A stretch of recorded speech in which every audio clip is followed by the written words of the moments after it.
Yung mga nagsusubscribe at nagsusupport sa atin mga kalapatids, ay ibibigay na natin itong dalawang YB na to mga kalapatids. Kaya abangan nyo na lang ang paglaki nito. Kaya keep supporting na lang mga kalapatids.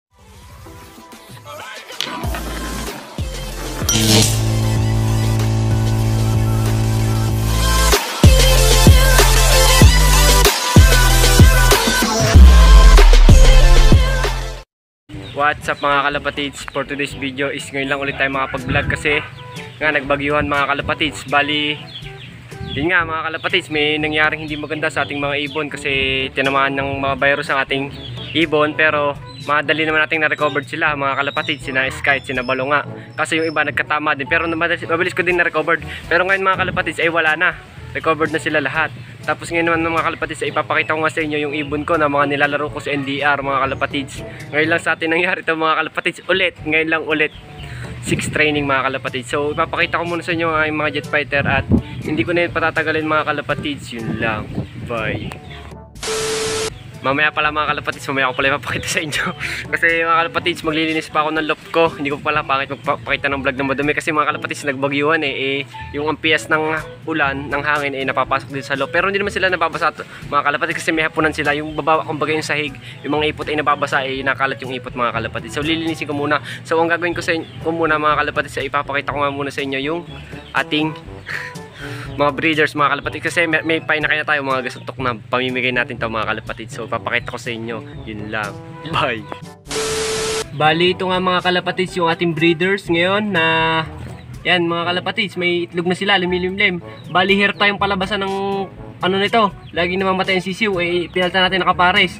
Yan yung hinirap din natin sa Kuya Ato, kaya shoutout kay Kuya Renato Di Guzman kasi pinahiram tayo ng breeders. Bali pares kanyang breeder yan mga kalapatids. May tiwala siya sa atin kasi nagpaparoon siya ng breeder sa atin mga kalapatids, kaya nagpapasalamat ako doon. Bali yan nga mga kalapatids no, ano nga tayo, may palimlim na ulit tayo at dalawa yung itlog niyan, siguro mga 4 days pa lang siguro yung egg niyan mga kalapatids. So napakaganda ng kak na yan mga kalapatids, naka-invitational yan, race challenge parang gano'n mga kalapatids. Ayoko lang hawakan kasi baka may stress pa, tas di ko na patatagalin mga kalapatids. Meron tayo dito ito yung kapares ito dati, ito yan, sardoon ko lang.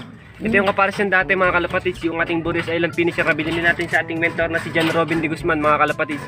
Bali yan, medyo naglulugon siya pero LF kapares mga kalapatids kasi wala tayong hen. Kung makikita nyo naman yung grizzle natin no, yan yung binili natin, yan lang ating sariling breeder mga kalapatids, tsaka yung isa sa taas. Bali yun nga mga kalapatids, naghanap pa tayo ng hen, siguro bibili tayo or kung may magpahiram ulit magpapahiram tayo sa or kaya sa pinsan ko pala, manghihiram tayo ng Cavite Lines, yung mga magulang ni 200 mga kalapatids. So dito naman tayo mga kalapatids sa ating Tommy sa Douglas Cross sa secret lines natin mga kalapatids. Bali ito yung ating black velvet at ito yung ating black check mga kalapatids. Kung mapapansin nyo naman, mga humihingi ng pagkain kasi tanghali na, bibigyan ko natin ng mga patoka. Bali ito nga mga kalapatids yung ating bagong papisa ngayon. Yan, ito yung pamimigay natin mga kalapatids para sa ating mga solid supporters sa ating TikTok mga kalapatids no. Bali ito yung inakay nila mga kalapatids oh.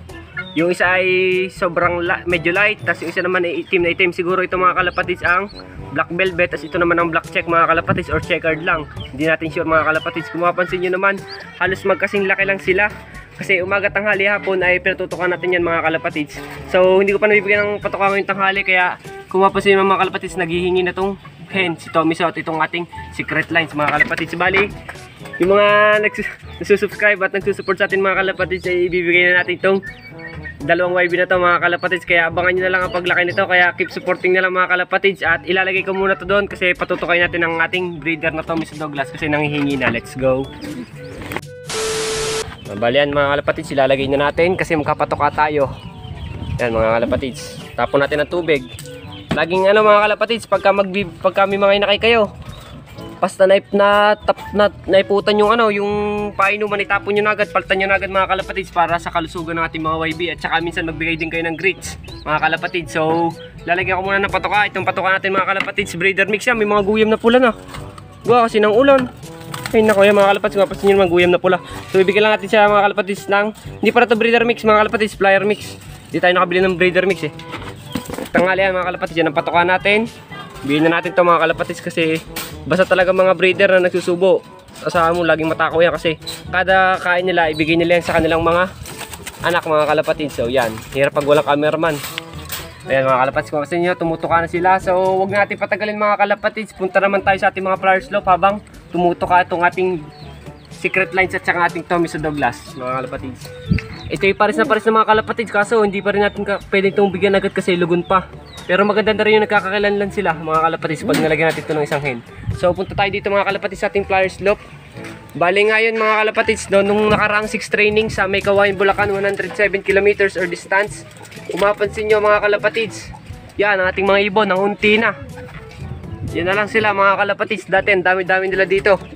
Bali nga mga kalapatids, ang nangyari ay hindi nga tayo nakapag-vlog nung 6 training May Kawayan, Bulacan, at nawala na ang ating ibon na tapos ng south ng training at si Mokang mga kalapatids. Kung mapapansin nyo, nakakalungkot man mga kalapatids kasi isa yun sa favorite ko na ibon, si Mokang, kasi napakatuloy nung umuwi. Halinhinan lang silang dalawa ni 200 mga kalapatids. Bali ang nawala nga mga kalapatids ay yung magkapares dito, si Sunog na sarili nating painakay mga kalapatids, at saka si Mokang. Bali si Mokang nga mga kalapatids ay yung ating Mulanay ba yun? Basta first lap derby yun mga kalapatids. Tapos umuwi siya bago magsimula ng North. Tapos yun nga, na-smash sila mga kalapatids kasi nga nagdatingan ng bagyo noon, nag-release noon. Pero nakauwi ko lang ibon mga kalapatids noon, magkasabay. Pinabidyoan natin sa ating pinsang bata ay si yung ating cameraman, itong magkasabay na umuwi, si 200 at si Mr. Deep mga kalapatids. Bali yun na nga lang mga kalapatids na natira sa ating pang North. Nakakalungkot man isipin mga kalapatids, kasi nito lang tayo na buwasan ng ng ating panglaro sa North. Kasi nung nakaraan naman mga kalapatids, yung ating mga pang North ay napatigil, hindi naman tayo nalagasan. Bali yan ngayon, di ba, pito dati yan, si Balong, si Sky, si Tanggol. Ito yung isa, si Tanggol, yung tatlong napatigil. Tapos ito yung paapat, si Mr. Deep, palima, si 200, at yung paanim at pito na si Sunog na wala na mga kalapatids. Bali sila na ngayon ang mayari nito, at magkapares si Sky at si Balong. Bali kapares nga dati ni Sunog itong si Sky mga kalapatids. Nakakalungkot lang mga isipin mga kalapatids, siguro inahuli na yan. Bali ito nga si PHA natin na pang south natin na nalalapo sa ating kamay, yung in-upload natin sa Facebook na marami ding views mga kalapatids, no. Bali yun nga, ito yung ating Taiwan na galing kay Apo. Tapos ito ang galing natin kay Mr. Humbly. Tapos ito yung isa nating Benjamin mga kalapatids, kapatid ni PHA. Ito, kapatid nito yan. Saka ito, kapatid din nila yan. Bali na abangan niya pa sa dyan, anak ni Bandilo. Masakit, grabe.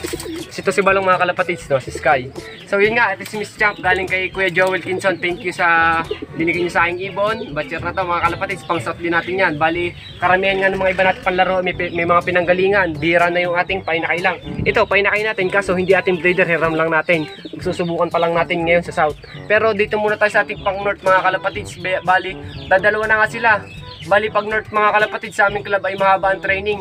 Kaya kada training mga kalapatids, kumbaga yung malaki yung dikdang, medyo minamadali yung training namin sa North mga kalapatids. Kasi nga ang pinaka-parayo namin dito parayo ay yung South. Kasi yung South mga kalapatids ay yun mga nakakalabring. Kaso wala tayong kalabring mga kalapatids. Pero sana mga kalapatids, may makapag-derby pa tayo. Baka training pa lang, wala na tayo, pahinga na agad. Wala tayong vlog, wala na ulit tayong makukontent, kundi ganto-ganto na lang ulit. So balin nga ating mga jet fighter mga kalapatids, kung mapansin nyo, yun o. Madumi ang ating loop kasi nga nagtag-ulan, pero nalinis ko na yan ewan ko, ganyan pa din ang hirap talaga linisin mga kalapatids pagkahoy. Balang araw mga kalapatids, makakapagpatayo din tayo ng steel matting mga kalapatids. So, yun nga mga kalapatids, wala na si Sunog at si Mokang. Wala na tayong magagawa mga kalapatids, ganun talaga. Kasama yan sa pag-iibon. Bali, na-smash nga sila, siguro nga wala na yun, nahuli na yun, pero sana mga kalapatids, kahit wala sa akin, sana sila yung nasa mabuting kalagayan at naalagaan sila ng maayos. At kung sino mang nakahuli, kung sakali man, di pakawalan mo na kung gusto mo. Pero kung ayaw mo na, wala akong magagawa, hindi kita mapipigilan. Bali nga ang natira natin, yung dalawa nating winner mga kalapatids, si Mr. Deep mga kalapatids, yung ating pooling winner sa first training. At ito naman ang ating side bet winner sa third and fourth training mga kalapatids, back to back side bet winner as 200. Kaso yun na lang, natitira, wala na yung si Mokang at si Sunog. So bali ang abangan na lang natin mga kalapatids uli ay south. Pero ito abangan din natin to kasi bukas mga kalapatids is loading day na uli at sa Bukawi, Bulacan. Pero may parating nga naman doon na bagyo kaya hindi pa natin sigurado. Siguro mga kalapatids di ko alam kung makapag-abang ako. Kaya hindi ako nakapag-abang nung last may pasok nga ako mga kalapatids. Siyempre uunahin ko pa rin ang pag-aaral ko.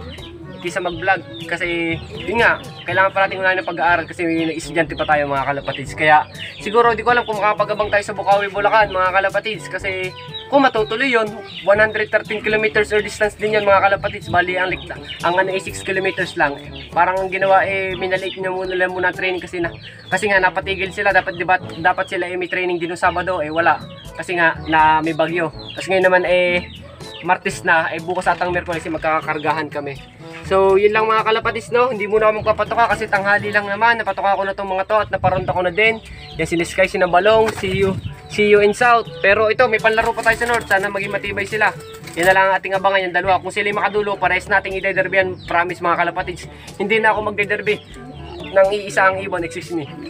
So yun lang. Kung nasan man sinamokang sana makauwi sila.